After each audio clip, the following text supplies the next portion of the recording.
Assalamualaikum warahmatullahi wabarakatuh. Alhamdulillahirabbil alamin, nahmaduhu wa nasta'inuhu wa nastaghfiruh. Wa min shururi anfusina wa min sayyiati a'malina. May yahdihillahu fala mudilla lahu wa may yudlil fala hadiya lahu. Asyhadu an la ilaha illallah wa asyhadu anna sayyidana Muhammadan abduhu wa rasuluh. La nabiyya wa la rasula ba'dahu. Allahumma shalli ala sayyidina Muhammad wa ala ali sayyidina Muhammad. Allahumma iftah alaina hikmataka wa anshur alaina min khazaini rahmatika ya dzal jalali wal ikram. Rabbi ishrah li sadri wa yassir li amri wa hlul 'uqdatam min lisani yafqahu qawli. Amma ba'd. Amin. Puji syukur kita panjatkan alhamdulillah kepada Allah Subhanahu wa taala yang telah melimpahkan segala nikmat karunia-Nya kepada kita. Hari ini hari Minggu di akhir-akhir tahun baru Masehi, orang-orang disibukkan dengan liburan karena anak-anak juga pada libur sekolah. Kesempatan mereka berkumpul dengan keluarganya untuk cari hiburan selama ini sibuk. Alhamdulillah kita diajarkan oleh Allah Subhanahu wa taala, kita disibukkan dalam kebaikan, kita disibukkan untuk akhirat. Mudah-mudahan Allah akan menulis ini sebagai ibadah yang akan menyaksikan kita kalau kita nanti mendapatkan fitnah yang tidak baik, mendapatkan kesulitan-kesulitan di akhirat nanti, maka berkumpulnya kita di sini mudah-mudahan akan menjadi saksi bagi kita semua, Bapak Ibu sekalian. Jadi kalau kita nanti ditanya tentang kekurangan amal kita, setidaknya kita bisa menjawab, ya Rob, saya dulu pernah berkumpul sama Pak Tatang, sama Ustaz Saiful, sama Pak, bahwa saya juga pernah berbuat kebaikan. Mudah-mudahan itu akan menolong, menambahi timbangan kita di akhirat nanti. Jadi bukanlah sia-sia kita berada dulu di sini.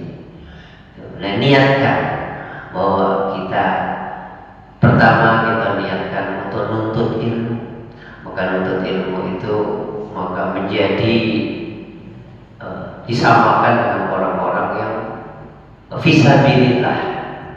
Jadi Bapak Ibu sekalian, kalau kita lagi duduk di sini tahu-tahu nyawa kita diambil sama Israel, berarti kita tergolong orang yang mati syahid. Amin, insyaallah. Gitu. Jadi kita tidak tahu kapan umur kita ini diambil oleh Allah Subhanahu wa taala, Bapak Ibu. Jadi maka kita gunakan waktu ini sebaik mungkin. Di mana saja kita berada, Bapak Ibu sekalian, berkumpul sama anak-anak, sama suami, berkumpul sebaik mungkin. Berkumpul sama teman, berkumpul sebaik mungkin. Siapa tahu detik itu, waktu itu kita diambil oleh Allah Subhanahu wa taala. Artinya apa? Waktu itu adalah waktu yang terakhir buat kehidupan kita. Jadi kita usahakan untuk berbuat yang terbaik. Pada saat ini begitu juga, kita berbuat yang terbaik. Siapa tahu saya misalnya pulang dari sini dijemput sama Israel, kita nggak tahu. Ayat Al-Quran menjelaskan, a'udzubillahi minasyaitonir rajim, bismillahirrahmanirrahim, idza jaa ajaluhum la yastakhiruna sa'atan wa la yastaqdimun. Idza jaa, apabila jaa telah datang ajaluhum, apa ajaluhum itu ketentuan kalian, batas-batas yang diberikan Allah Subhanahu wa taala waktu kita di dalam kandungan itu. Kita umurmu sudah dibatasi oleh Allah Subhanahu wa taala. Itu kalau sampai la yastakhiruna sa'atan, tidak bisa diakhirkan sesaat pun. Wala yastaqdimun, dan juga pun tidak bisa dimajukan. Ya Allah, anakku masih kecil-kecil, ya Allah tolong nanti aja saya meninggal dunia. Enggak bisa. Kalau sudah sampai janji kita, sudah ajal kita, ketentuan kita. Wala yastaqdimun, dan minta ya Allah, aku ini susah, lebih baik aku mati lah. Itu dilarang juga memang. Tapi kadang-kadang orang berputus asa karena mungkin penyakitnya yang menggerogotinya sehingga dia tidak ada yang perhatikan. Seakan-akan orang di dunia ini tidak ada yang peduli. Bahkan rahmat Allah pun seakan-akan bagi dia tidak datang. Maka ucapan orang-orang yang seperti itu, ya Allah, misalnya, matikan aku daripada aku nyusahin uang, daripada aku tidak boleh. Dan itu pun tidak bisa. Idza jaa ajaluhum, apabila ajalnya sudah datang, ya datang. Tidak bisa ditakdimun tadi, minta didulukan juga bisa, Bapak Ibu sekalian. Itu. Ya mudah-mudahan perkumpulan kita ini perkumpulan yang terbaik, perkumpulan yang kita akan menjadi saksi di hadapan Allah Subhanahu wa taala dalam melaksanakan kebaikan. Ini adalah termasuk fisabilillah. Bapak Ibu sekalian, semoga selamat dan salam tercurah kepada beliau junjungan kita Nabi besar Muhammad sallallahu alaihi wasallam. Allahumma shalli ala sayyidina Muhammad wa ala ali sayyidina Muhammad. Kita akan melanjutkan kajian kita sebagaimana kemarin pembahasan kitab sholat. Bapak Ibu sekalian, kitab ini dirangkai membahas tentang 11 manfaat daripada sholat. Kemarin sudah kita terangkan betapa pentingnya sholat. Bahkan semalam Ustaz Agil juga sudah menerangkan pentingnya sholat. Sholat tidak boleh ditinggalkan, tidak bisa ditinggalkan. Salah satunya keistimewaannya adalah sholat itu nanti akan dimintai pertanggungjawaban oleh Allah Subhanahu wa taala yang pertama kali. Yang pertama kali nanti akan dihisab oleh Allah Subhanahu wa taala adalah sholat kita. Awwalu ma yuhasabu bihi fi yaumil qiyamah as-shalah. Yang pertama kali nanti kita dihisab oleh Allah Subhanahu wa taala, pertanyaan pertama kali adalah sholat. Jadi fa'in soluhat soluhalahu sa'iru amalihi, fa'in fasadat fasadat sa'iru amalihi. Jadi nanti kalau jika sholat kita baik, akan baik pula seluruh amal kita. Jadi pada hari kiamat nanti yang akan diminta pertanggungjawab kita oleh Allah SWT ada sholatnya. Tapi kalau sholatnya rusak, maka seluruh amal perbuatannya, bahkan seluruh amal perbuatannya akan rusak pula. Hadis ini diriwayatkan oleh At-Tabrani dari Anas bin Malik, bukan Wasil bin Anas, bukan Wasil Anas, Anas bin Malik. Bapak Ibu sekalian, kita lanjutkan ya. Kemarin kita membahas tentang segala sholat dalam Islam, itu sangat penting kedudukannya. Bahkan orang sholat aja masuk neraka, Bapak Ibu sekalian. Ayat-ayatnya banyak. Fawailul lil musallin, ya. Masuk neraka orang-orang yang sholat aja masuk neraka. Siapa itu? Alladzina hum an sholatihim sahuna. Orang sholatnya masih masuk neraka, apalagi tidak sholat. Orang lalai dalam sholatnya aja masih masuk neraka. Masya Allah, apalagi orang yang sholat, orang yang tidak mau belajar tentang sholat pula. Sholatnya asal-asalan, dia tidak tahu mana yang mengharamkan sholat, mana yang harus dilakukan dalam sholat yang dilakukan. Dia tidak mau mengkaji. Jadi orang yang berusaha memperbaiki diri sholatnya, inilah orang yang terbaik, orang yang ingin bagaimana mengerti dengan keutamaan sholat. Maka di ayat lain juga dikatakan ancaman bagi orang yang sholat, itu masalah takung fisakor. Jadi kenapa kamu masuk neraka sakor? Katanya, lam nakum minal musallin. Kami tidak termasuk orang-orang yang sholat. Jadi dulunya tidak termasuk sholat. Maka semalam dikaji itu tentang sholat. Selalu tentang sholat. Karena sholat itu yang utama, yang pertama kali. Jadi apapun keadaannya, mari kita berusaha untuk tidak meninggalkan sholat. Bahkan seringan-ringannya sholat itu duduk aja sambil sholat bisa Bapak Ibu. Jadi kalau kita berangkat misalnya 9 jam dari Indonesia ke Mekah, tiba waktunya gitu ya, ya sudah berdiri ambil di kabin apa namanya, tayamum. Tayamum itu cukup muka sama tangan, bahkan diringankan tayamum cukup muka sama tangan saja. Itu hanya menghormati, saking itu murahnya Allah pada kita.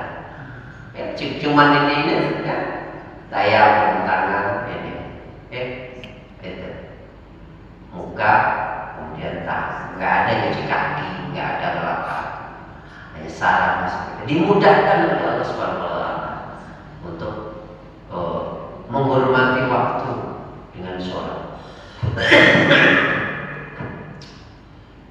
Kemudian jangan lalai sholatnya. Kita berusaha Bapak Ibu sekalian, sesibuk apapun kita berusaha sholat benar-benar menghadap Allah Subhanahu wa Ta'ala, untuk khusus kepada Allah Subhanahu wa Ta'ala, bukan kepada siapapun. Itu salah satunya khusus ada di situ, yaitu menyiapkan diri untuk sholat, itu salah satunya. Yang kedua, lanjutan dari kajian kita adalah keistimewaan sholat. Masih membahas keistimewaan sholat, belum masuk ke sholatnya. Kita masih membahas keistimewaan sholat apa sih. Berikut ini adalah yang paling penting dalam kedudukan sholat, yaitu keistimewaan sholat, bahwa ini bukan hanya dari segi fadilah keutamaannya, namun juga secara hukum Islam. Kita setelah mengucapkan syahadat, yaitu Islam mewajibkan sholat. Dari rukun Islam itu kan ada 5: syahadat, sholat, zakat, puasa, haji. Syahadat insya Allah kita semua mampu dan harus dilaksanakan setiap individu, karena salah satu pintu atau dasar, pintu gerbangnya untuk masuk Islam ya syahadat. Makanya ketika ada orang yang mau masuk Islam, Bapak Ibu sekalian, dipercepat, disuruh percepat. Jadi banyak kalau kemarin tuh di lapas itu ada Chinese, ada yang dari Hindu itu masuk Islam. Maka ketika dia ngomong masuk Islam ya, dan kita cepat syahadatkan dia, kita tuntut syahadat supaya dia masuk Islam. Apa alasannya? Supaya kalau Israel itu datang menjemput dia sudah masuk Islam, nggak perlu mandi dulu, nggak perlu ini, udah syahadatkan dulu, kejar dulu syahadatnya supaya dia masuk golongan orang Islam. Salah satu pintunya adalah syahadat. Nggak perlu ini, nanti mandinya wajib itu nanti nggak masukkan Islam dulu. Nanti kita sudah itu kan kita seremoni misalnya mau disaksikan orang banyak, itu diulang lagi nggak apa-apa. Tapi begitu dia ngomong apa mau masuk Islam, Pak saya pengen masuk Islam, udah dudukkan aja di situ, baik kita laksanakan. Itu yang dikejar Nabi sampai perang kemana-mana, hanya untuk mensyahadatkan umat. Jadi kedatangan Nabi itu mensyahadatkan umat itu sampai perang di mana-mana itu. Jadi cepat disyahadatkan. Kenapa? Alasannya supaya tidak keduluan Israel. sebelum syahadat, maka kita berdosa, Bapak Ibu sekalian. Kita berdosa. Dia sudah punya niat masuk Islam, kita yang dimintai masuk Islam kita mensyahadatkannya, menunda, akhirnya datanglah Israel, maka kita yang berdosa.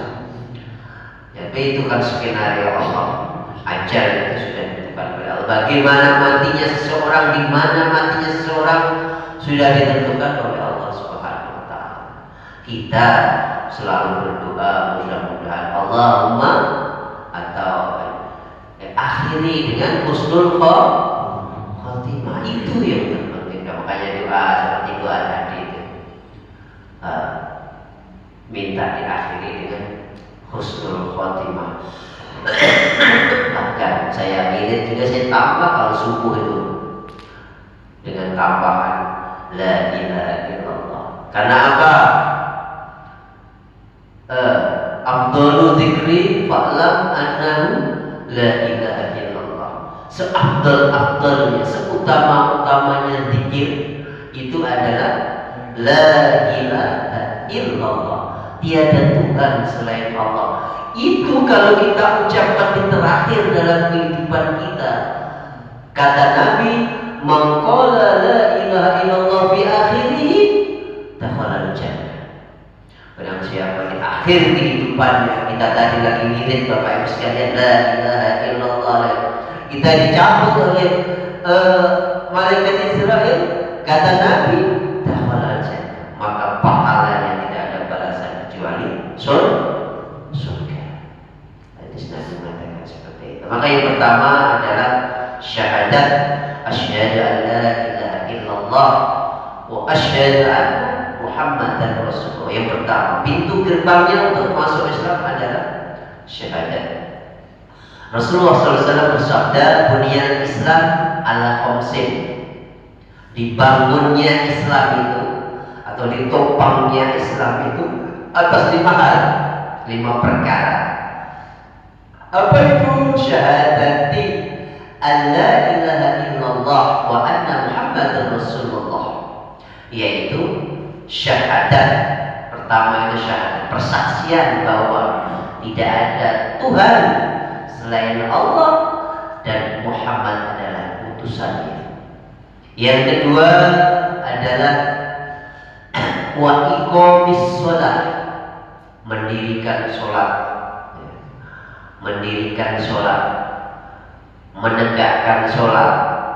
Kata orang dari kata koma yaqumu kiamat, makom, makom. Ini koma artinya itu berdiri. Kalau ada iqomah, iqomah itu berdiri. Ayo berdiri, ayo iqomah, berdiri. Jadi pertama ada iqamis shalah, mendirikan sholat yang sekarang kita sedang kaji. Ketiga adalah wa ita'iz zakat, yaitu menunaikan zakat. Yang keempat adalah wasawmi Ramadan, insyaallah sekitar 3 bulan lagi tidak salah. Ini Jumadil Akhir, Rejab, kalau bahasa Jawanya itu ruang poso. Jadi 4 kali kita. Ini hari-hari apa yang mendekati kita bertemunya dengan bulan suci lagi, bulan puasa Ramadan.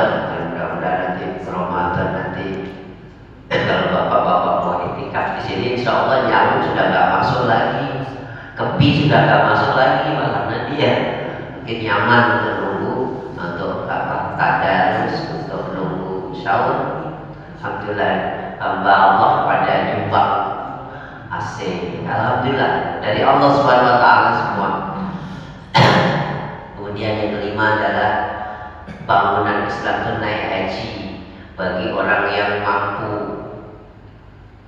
Kalau tidak mampu, punya niat dulu, punya niat dulu, karena niat itu adalah yang pertama yang dicatat oleh Allah Subhanahu Wa Taala, itu niat kita. Nah, niat kita itu yang dicatat oleh Allah Subhanahu Wa Taala. Segala sesuatu, baik itu kebaikan maupun kejelekan, itu yang dicatat oleh Allah Subhanahu Wa Taala, ada niat niat kita. Kalau kita sudah punya niat dari rumah mau berbuat baik, insya Allah itu dicatat 1, dikerjakan maka dicatat 2. Misalnya kita punya niat mau maling, belum dicatat, tapi kalau sudah punya niat untuk maling maka baru dicatat. Itulah kehebatan rahmat Allah itu. Baru niat sudah dicatat. Kalau kebaikan, tapi kalau kejelekan baru niat untuk berbuat jelek itu belum dicatat. Nanti kalau sudah melaksanakan niat yang tidak baik itu baru dicatat. Itu kasih sayang Allah Subhanahu wa taala kepada kita. Bapak Ibu sekalian, kemudian ibadah yang diberi perintah langsung dari Allah.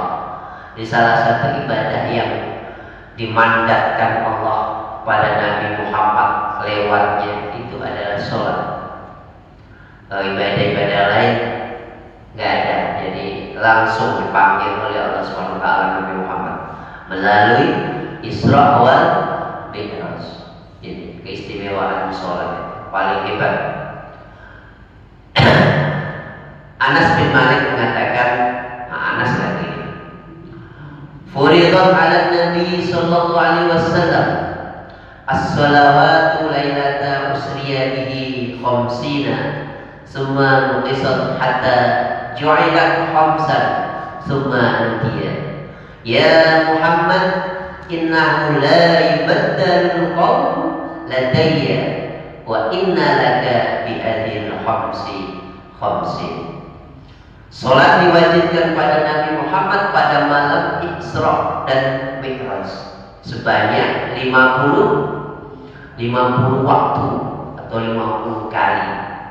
Itulah saya bilang kemarin itu sama Pak Agus itu, atau sama kita semua lah. Kalau kita sholat 24 jam 50 kali bagi 2, 24 jam itu aja 44. Itu 24 jam, 1 jam sekali. Ini 50 kali, jadi setengah jam sekali kita sholat. Mana kita pegawai lain, Bapak Ibu.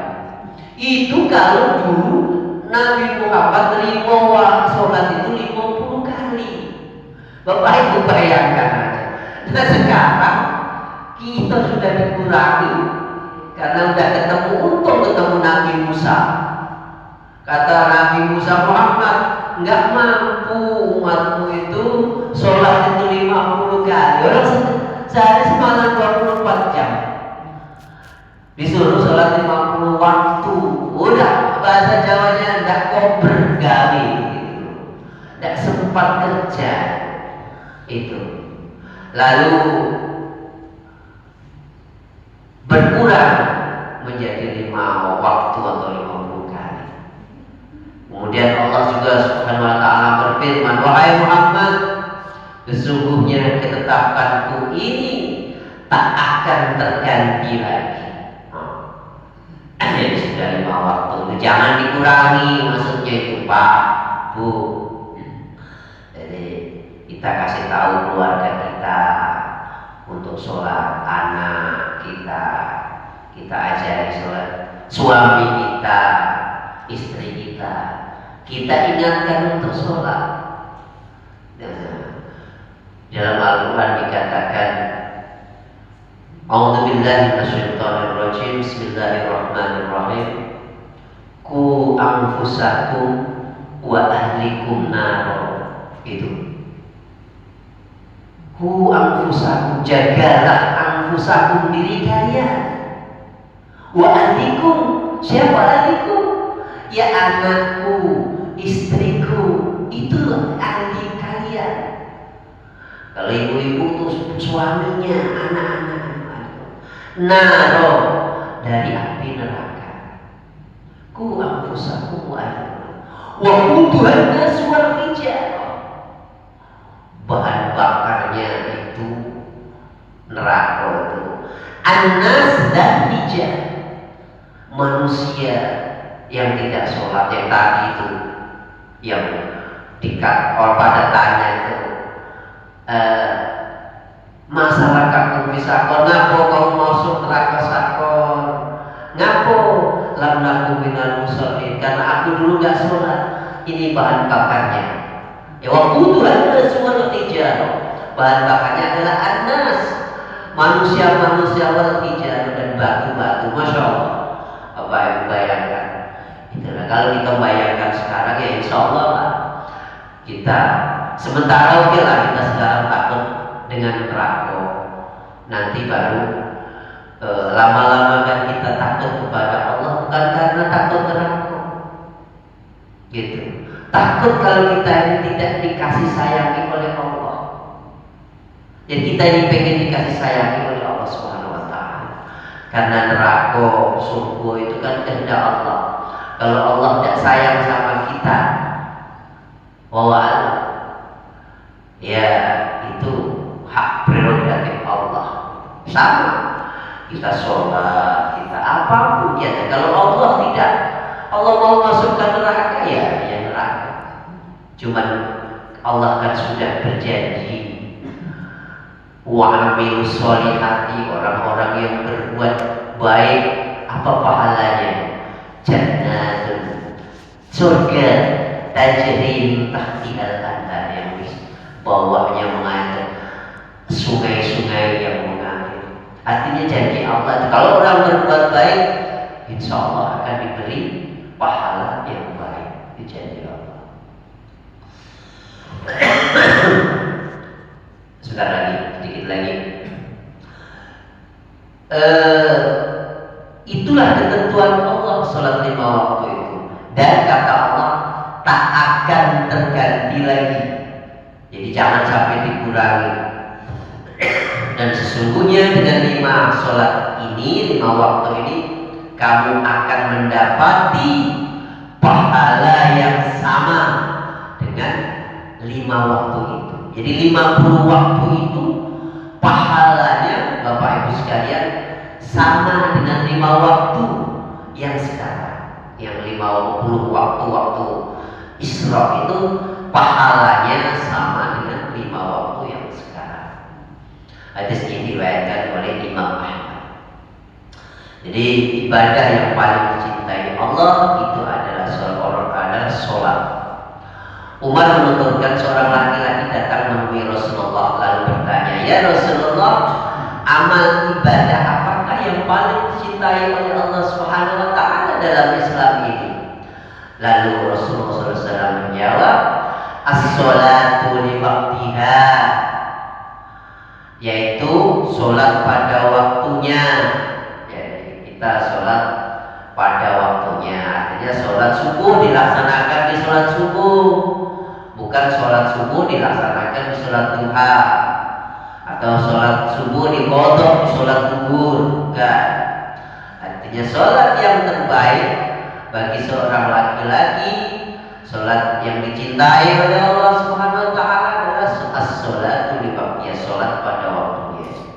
Wa man taraka sholat, barang siapa yang tidak mengerjakan sholat, barang siapa yang meninggalkan sholat, fala dinalahu, maka dia dicap tidak memiliki agama. Orang yang tidak sholat dianggapnya tidak memiliki agama. Maka tidak di dalam hadis lain, as-sholatu imaduddin, faman aqamaha faqad aqamati, wa man tarakaha faqad adabati. Sholat itu as-sholatu imaduddin, sholat adalah tiang agama. Wa man as-sholatu imaduddin, wa man aqamaha, barang siapa yang mendirikan sholat maka dia adalah menegakkan agama. Barang siapa yang meninggalkan sholat maka dia akan orang yang merobohkan agama.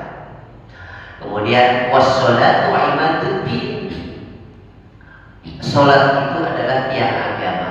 Itu hadis tadi itu. Kemudian sholat adalah tiang agama.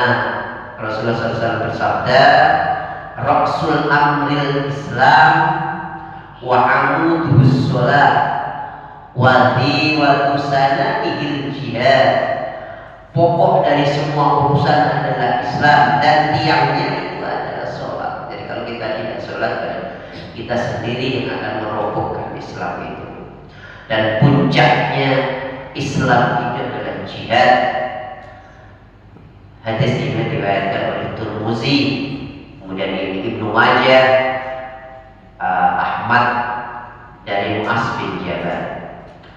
Ini sholat merupakan amal yang akan pertama kali bisa oleh Allah SWT.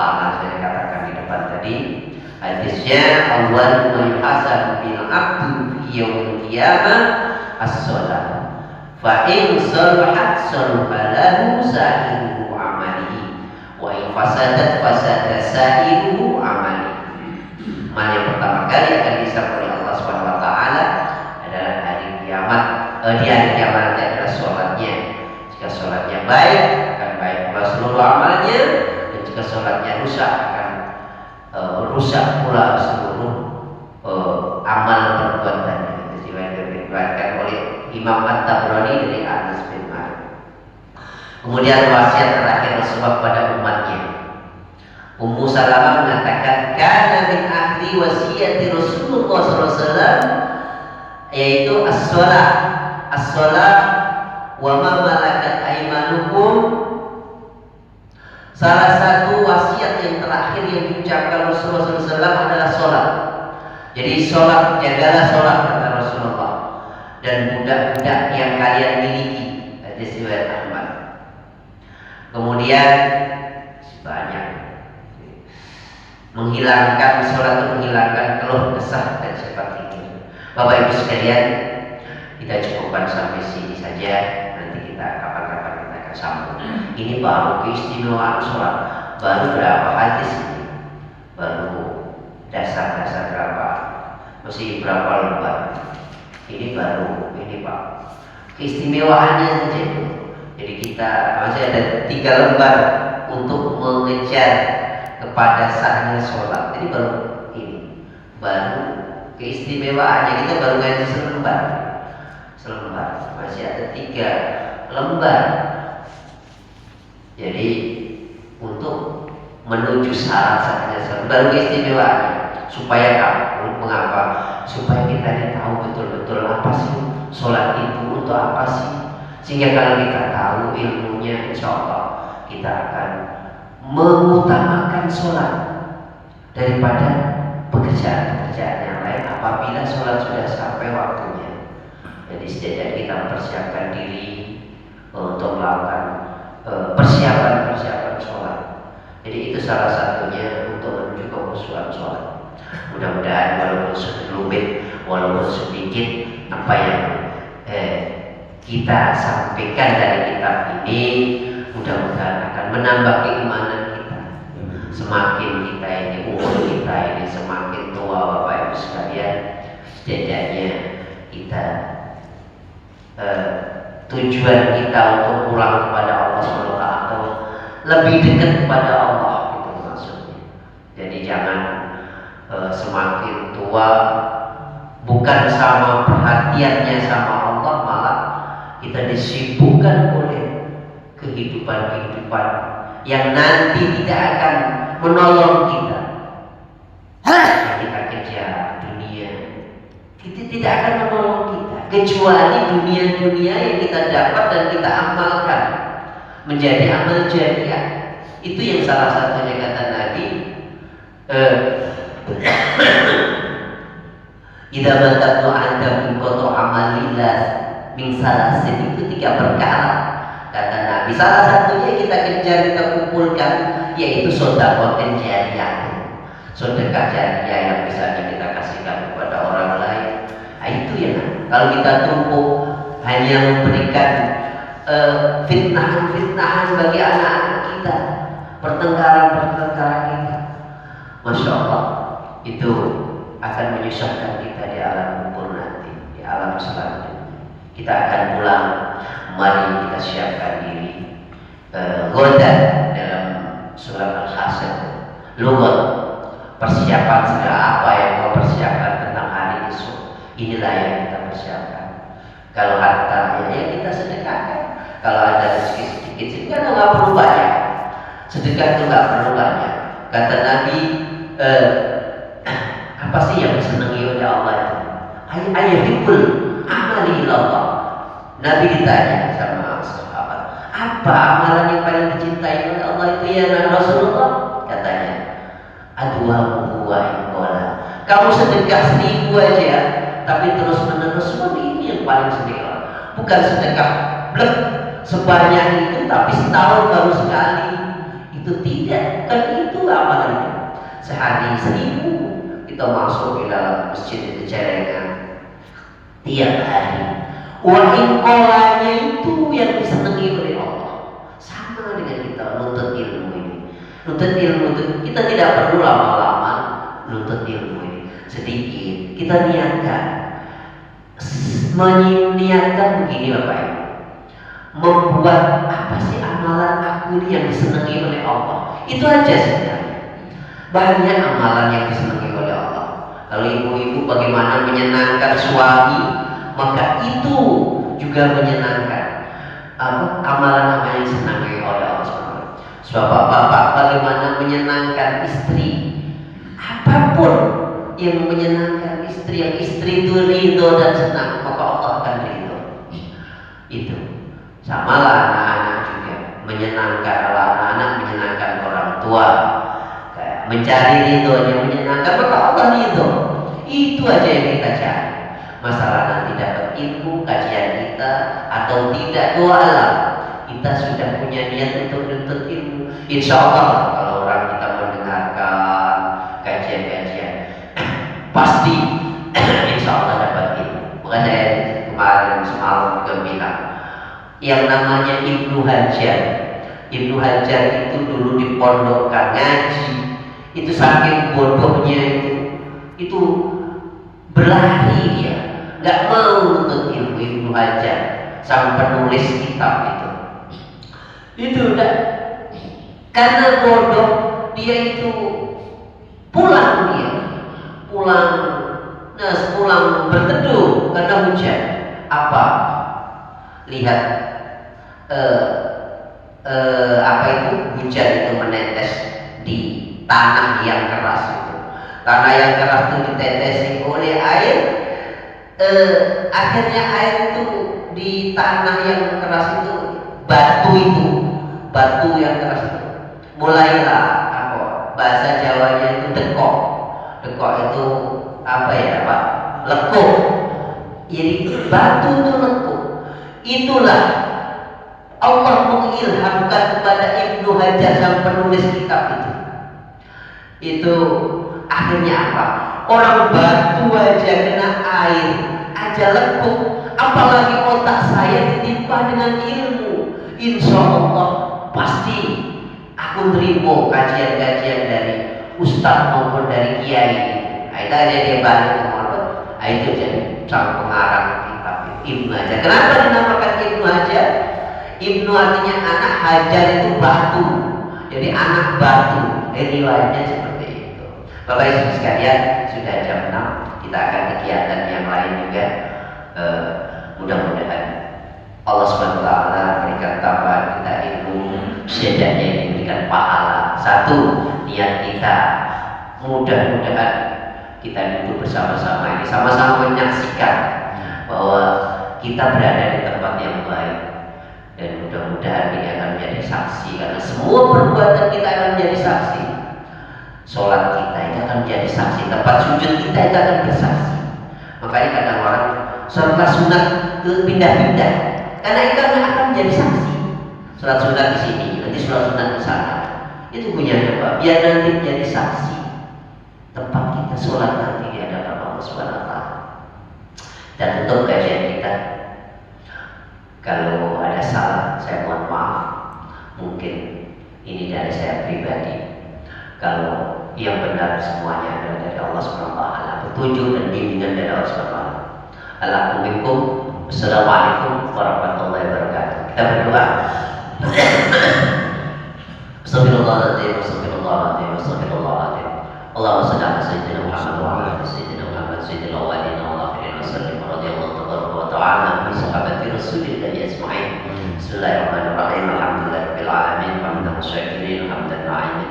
Hamdan yafi ni'amahu wa yukafi mazidah. Ya Rabbana lakal hamdu kama yanbaghi li jalali wajhikal karim wa 'azimi sultanik. Amin. Rabbana ighfir lana wa li walidina warhamhum kama rabbawna shighara. Amin. Li jami'il mu'minina wal mu'minat Amin. wal muslimina wal muslimat. Amin. Al-ahya'i minhum wal amwat. Allahumma aftah 'alaina hikmataka wa anshur 'alaina min khazaini rahmatika ya dzal jalali wal ikram. Allahumma aslih lana dunyana allati fiha ma'ashuna wa aslih lana al-akhirata allati ilayha ma'aduna waj'al hayatana ziyadatan lana fi kulli khair waj'al mauta rahatan lana min kulli syarr. Allahumma la sahla illa ma ja'altahu sahlan wa anta al-hazna idza syi'ta sahlan. Allahumma yassir wa la tu'assir. Rabbi tammim bil khair. Allahumma la tad'alana dhanban illa ghafarta wa la hamman illa farajta wa la daynan illa qadaita wa la du'aan illa istajabta wa la hajatan min hawaijid dunya wal akhirah illa qadaita ya arhamar rahimin. Rabbi ij'al hadha jam'ana jam'an marhuma wa tafarruqana min ba'di tafarruqan ma'suma. Rabbana taqabbal minna innaka antas samiul alim wa tub 'alaina innaka antat tawwabur rahim. Rabbana atina min ladunka rahmatan wa hayyi' lana min amrina rashada. Rabbana atina fid dunya hasanah wa fil akhirati hasanah wa qina 'adzabannar. Sallallahu alaihi wasallam Muhammadin nabiyil ummi wa ala alihi wa sahbihi wa sallam. Subhana rabbika rabbil izzati amma yasifun wa salamun 'alal mursalin walhamdulillahi rabbil alamin. Taqabbalallahu